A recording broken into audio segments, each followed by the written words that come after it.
Hello dear students. William Wordsworth की biography already upload की जा चुकी है। आप डिस्क्रिप्शन में जाके लिंक को फॉलो करके या हमारी प्ले लिस्ट में जाके देख सकते हैं। आज जिस पोएम की हम स्टडी करने जा रहे हैं उसका नाम है the world is too much with us. एक बहुत ही प्यारी सी सोनेट है। Sonnet means a poem of 14 lines. Poem compose की गई थी 1802 में और पब्लिश हुई थी 1807 में।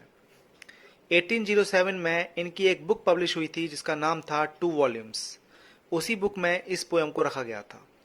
एक बहुत ही शानदार पोएम है और एग्जाम पर्पज से वेरी इंपॉर्टेंट पोएम है। आइए पोएम को स्टार्ट करते हैं। The world is too much with us late और सून। यह जो भौतिक वस्तुओं का संसार है ये हमारी जिंदगी में कुछ ज़्यादा ही इन्वॉल्व हो गया है। गेटिंग और स्पेंडिंग वी ले वेस्ट आवर पावर्स। बस कमाने और खाने में हम अपनी पावर्स खो देते हैं। Little we see in nature that is ours. और प्रकृति की तरफ हम देखते ही नहीं जो हमारी है। न हम पहाड़ों पर जाते हैं, न पेड़ों के पास समय बिताते हैं और न ही हम नदियों के पास बैठते हैं। हम तो बस अपनी इस शहर की बिजी लाइफ में बिजी रहते हैं। We have given our heart away a sordid boon. हमने तो बस अपना दिल अपना मन कमाने और खाने में लगा दिया है। प्रकृति से तो हमें कोई मतलब रहा ही नहीं है। The sea that bares her bosom to the moon. ये जो समुद्र है ये अपना बोजम अपना हार्ट यानी अपनी ब्यूटी चंद्रमा को दिखाता है। इस लाइन में हमें पर्सोनिफिकेशन फिगर ऑफ स्पीच देखने को मिलती है। यहाँ समुद्र का मानवीकरण किया गया है, पर्सोनिफाई किया गया है। The winds that will be हॉलिंग at all hours. और ये जो हवाएं हैं ये हर समय गरजती हैं, एक शोर सा मचाती हैं।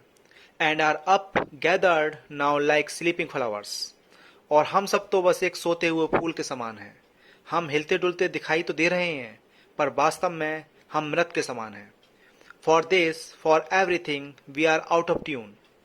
और इस प्रकृति से हम आउट ऑफ ट्यून हो गए हैं। मतलब ऐसा लगता है जैसे कि इस प्रकृति से तो हमारा कोई लेना देना है ही नहीं। It moves us not.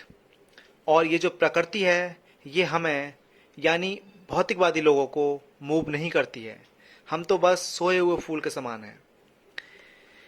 Great God I would rather be a pagan suckled in creed outworn. ओ भगवान, इससे अच्छा तो ये होता कि मैं एक पैगन होता।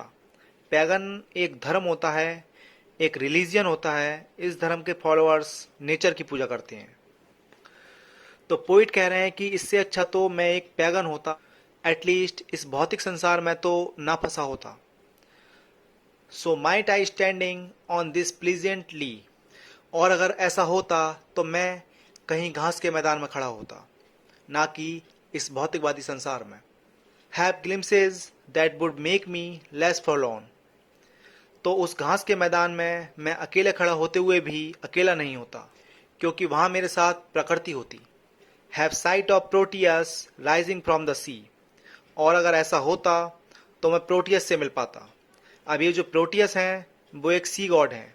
वो दोपहर के समय समुद्र से बाहर आकर आराम करते हैं और अगर उस समय कोई इंसान समुद्र किनारे आता है तो वो उसे डराते हैं।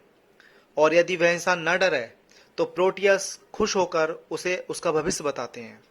तो अगर मैं पैगन होता तो एटलीस्ट मैं प्रोटियस से मिल पाता। और hear old Triton blow his wreathed horn.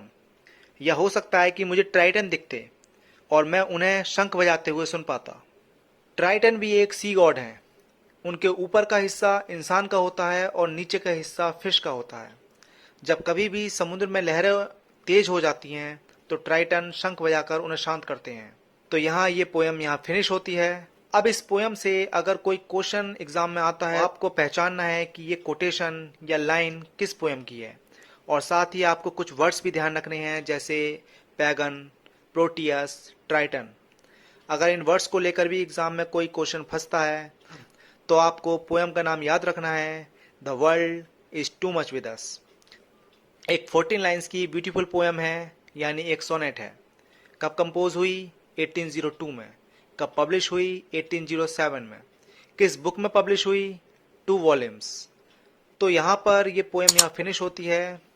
Wordsworth की सभी पोएम्स को समझने के लिए इस प्लेलिस्ट से जुड़े रहिए। Thank you. जय हिंद।